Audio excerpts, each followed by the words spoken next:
నమస్తే, welcome to 99 TV. ఆస్ట్రేలియాలో ఉగ్రదాడి మూలాలు వచ్చి పాకిస్తాన్లో తేలాయి. తెలిసిందే, ఇది ముందర ఊహించిందే. అక్కడ యూదుల ఫెస్టివల్ జరుగుతుంటే వార్షికంగా ప్రతి ఏటా జరుగుతుంది హనుక్కా అని. మనం జాగ్రత్తగా చూస్తే ఇజ్రాయెల్లో కూడా ఇదే తరహా దాడి చేశారు. దాడి చేసి అదేదో స్వతంత్ర పోరాట యోధుల దాడిగా హమాస్ ఆ రోజు అభివర్ణించుకుంది. అటువంటి దాడి ఆస్ట్రేలియాలో కూడా జరిగే అవకాశం ఉందని ముందనే ఇంటెలిజెన్స్ సంస్థలు హెచ్చరించిన, నిఘా సంస్థలు హెచ్చరించిన ఏదో ఒక రకమైన నిర్లక్ష్యం ఆస్ట్రేలియా ప్రభుత్వాన్ని కమ్మేసి పూర్తిగా వదిలేశారు. ఇంతకీ ఆ నిందితుడు ఎవరంటే నవీద్ అక్రమ్ అల్ మురాద్ ఇన్స్టిట్యూట్లో చదువుతున్నట్ట న్యూ సౌత్ వేల్స్లో. 24 ఏళ్ళు అతనికి. Lahore, birth place Lahore. అతని ఇమిగ్రేషన్ స్టేటస్, కుటుంబ నేపథ్యం, విదేశీ సంబంధాలు వీటన్నిటిని ప్రస్తుతం ఆస్ట్రేలియా పోలీసులు పరిశీలిస్తున్నారు. ఈ దాడిని పాక్ ప్రాయోజిత ఉగ్రవాదంగా ఇప్పటికే ఇంటర్నేషనల్ మీడియా అభివర్ణించింది. ఇలాగే ఉంటాయి.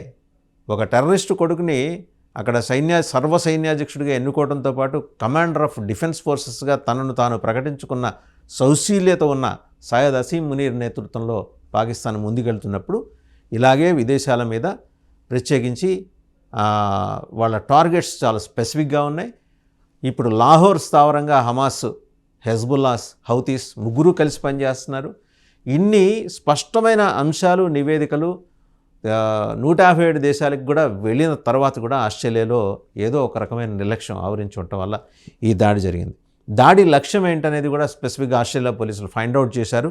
యూదు సమాజం నిర్వహించిన హనుక్కా వేడుక, ఇజ్రాయెల్లో కూడా కరెక్ట్గా హనుక్కా వేడుక జరుగుతున్న టైంలో అదమరిచి ఉన్న సమయంలో దాడి చేసి 1500 మందిని కోసి కొన్ని వందల మందిని బందీలుగా తీసుకెళ్ళి హమాస్ చేసిన అకృత్యాల లెక్క అంతా ఇంత కాదు. పైగా అది స్వాతంత్ర సమర యోధుల పోరాటంగా అభివర్ణించుకుంటూ వాళ్ళు వీడియోలు రిలీజ్ చేశారు. అదే తరహా ఇవాళ ఇక్కడ జరిగింది. ఇప్పుడు ఈ నవీద్ అక్రమ్ జస్ట్ 24 ఇయర్స్ యువకుడు. అతన్ని ప్రేరేపించింది ఎవరు? పాక్ ప్రాయోజిత ఉగ్రవాదం. చాలా క్లియర్. మొత్తం 16 మంది చనిపోయారు ఈ దాడిలో. More than 2 dozens of police గాయపడ్డారు. దాడి విధానం ఎట్లా జరిగిందనేది కూడా చెక్ చేస్తే 2 దుండగులు కూడా బొండాయి బీచ్ బ్రిడ్జ్ నుంచి కాల్పులు జరిపారు. పాకిస్తాన్ లింక్ ఇక్కడ ఎస్టాబ్లిష్ అయింది. నిందితుడు నవీద్ అక్రమ్ పాకిస్తాన్ మూలాలు కలిగి ఉండటం, అతని విద్యా సంస్థ, అతని కుటుంబ సంబంధాలు మొత్తం ఇప్పుడు పోలీస్ స్కానింగ్లోకి వచ్చేసినాయి. ఆస్ట్రేలియా ప్రభుత్వం ఈ దాడిని ఉగ్రదాడిగా ప్రకటించింది. ఇజ్రాయెల్, అమెరికా, యూరోపియన్ యూనియన్ అయితే మాట్లాడాయి. పాకిస్తాన్ మూలాలు ఉన్న ఉగ్రవాదంపై తీవ్రంగా స్పందిస్తూ సిడ్నీ అంతటా కూడా పోలీస్ బలగాలను మోహరించి మరీ వేటాడి కేవలం ఈ ఇద్దరైనా, నవీద్ అక్రమ్తో పాటు ఇంకెవరైనా ఉన్నారా, అతనితో పాటు వచ్చిన వ్యక్తి కాక వెనకాల ఎవరైనా ఆల్రెడీ ఉన్నారా అని. పాకిస్తాన్ మూలాలున్న వ్యక్తులు విదేశాల్లో ఉగ్రవాదం విస్తరించే ప్రమాదాన్ని స్పష్టంగా చూపిస్తున్న ఈ సంఘటన మీద సంఘటన తర్వాత ఆస్ట్రేలియా భద్రతా వ్యవస్థ మీద, నిఘా వ్యవస్థల మీద ఒకంత రవంత అనుమానం కలుగుతోంది. ఒక సవాల్గా పరిణమించింది. పాకిస్తాన్కి చెందిన వ్యక్తుల అంతర్జాతీయ నెట్వర్క్స్ మీద మరింత కఠినమైన దర్యాప్తు అవసరమని ఎక్స్పర్ట్స్ అయితే సజెస్ట్ చేస్తున్నారు. మొత్తంగా సిడ్నీ బోండే బీచ్ ఉగ్రదాడి వెనుక ఇది నవీద్ అక్రమ్తో పాటు మరికొందరు ఉండే అవకాశాలన్నింటినీ కూడా ఈరోజు ఆస్ట్రేలియా ప్రభుత్వం బాగా నిశితంగా పరిశీలిస్తుంది. మొత్తంగా ఎంతమంది, ఎన్నింటికి ఈ దాడి జరిగింది? 6:47 డిసెంబర్ 14 సాయంత్రం యూదు సమాజం నిర్వహించిన హనుక్కా వేడుక. తండ్రి కొడుకులేట. నవీద్ అక్రమ్తో పాటు తండ్రి కూడా వచ్చారట.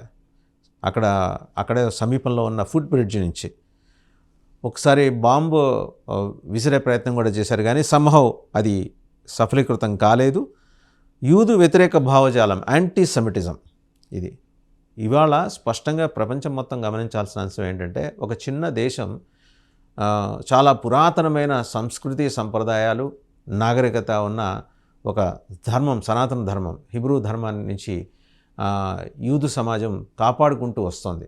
ఆ హిబ్రూ దాన్ని వాళ్ళ మీద 2200 సంవత్సరాలకు పూర్వం నుంచి దాడులు జరుగుతూనే ఉన్నాయి. ఇవాళ కొత్త కాదు, క్రీస్తు పూర్వం నుంచి మొదలైనవి. 2160 సంవత్సరాల క్రితం, అంటే బీసీ 160 ఇయర్స్ అనుకోవచ్చు, జరుగుతూనే ఉన్నాయి. హిట్లర్ ఎలా చేశాడో, కాన్సన్ట్రేషన్ క్యాంప్స్ పెట్టి ఎంతమందిని చంపాడో, ఎన్ని లక్షల మంది చంపాడో వేరే చెప్పక్కర్లా.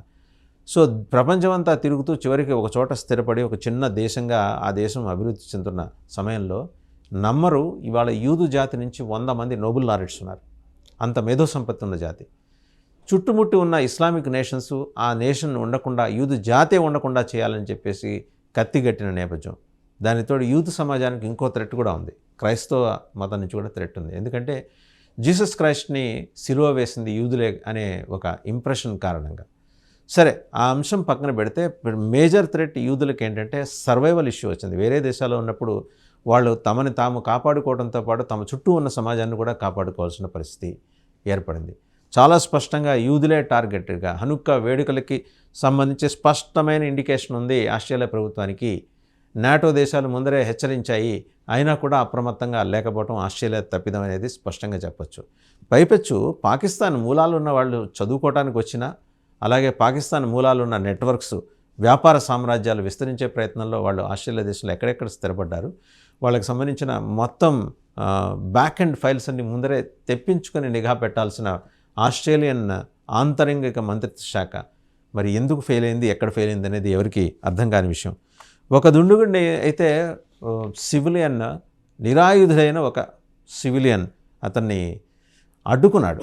ధైర్యంగా అడ్డుకుని అతని దగ్గర నుంచి వెపన్స్ లాక్కున్నాడు. న్యూ సౌత్ వేల్స్ పోలీసులు ఇద్దరిని కూడా కాల్చి అదుపులోకి తీసుకున్నారు. ఒకళ్ళు అక్కడికే మృతి చెందగా మరొకళ్ళు ఆసుపత్రిలో చికిత్స పొందుతున్నారు. సరే, ఇందులో ఏంటి, మొత్తం 16 మంది మరణిస్తే అందులో ఒక రబ్బీ కూడా ఉన్నారట. గాయపడిన వాళ్ళలో మహిళలు ఉన్నారు, పిల్లలు ఉన్నారు, వృద్ధులు ఉన్నారు. వీళ్ళందరినీ కూడా సిడ్నీలో ఉన్న ఆసుపత్రులకి తరలించారు చికిత్స నిమిత్తం. మొత్తంగా చూస్తే ఏంటంటే చారిత్రక ప్రాధాన్యం ఒకటి ఇక్కడ గమనించాల్సి ఉంటుంది. 1996 పోర్ట్ ఆర్థర్ మాస్కేర్ తర్వాత, పోర్ట్ ఆర్థర్ ఊచకోత తర్వాత ఆస్ట్రేలియాలో జరిగిన అత్యంత పెద్ద ఉగ్ర దాడి ఇది. ఒకసారి మనం 1996లోకి వెళ్ళాలి. పోస్ట్ ఆర్థర్ ఊచకోత అంటారు. దాని తర్వాత జరిగిన అతిపెద్ద ఉగ్రదాడి ఎన్నేళ్ళండి పట్టింది? 29 ఏళ్ల తర్వాత మళ్ళీ జరిగింది. కఠినమైన గన్ కంట్రోల్ చట్టాలు ఉన్నప్పటికీ కూడా ఈ ఘటన ఆస్ట్రేలియాలో భద్రతా లోపాలని ఎత్తి చూపింది. ఈ దానికి సంబంధించి ఏం మాట్లాడుతున్నారంటే యూదు వ్యతిరేక భావజాలం ఎంత ప్రమాదకరంగా మారిందో ప్రపంచవ్యాప్తంగా చూపిస్తోంది. కేవలం ఇస్లామిక్ నేషన్స్కే కన్ఫైన్ అయ్యింది అని అనుకోవటానికి లేదు. ఇస్లామిక్ నేషన్స్లో ఉన్న ఫండమెంటలిస్టులు యూదులు ఎక్కడున్నారు, ఏ దేశంలో ఉన్నారు, అదంతా కూడా చాలా నిశ్చితంగా గమనించి మరీ వెంటాడి చంపే ప్రయత్నం చేస్తున్నారు. చాలా చిన్న దేశం ఇది, చాలా చిన్న దేశం. సర్వైవల్, ఈరోజు యుద్ధం చేయకపోతే రేపు ఇజ్రాయెల్ ఉండదు.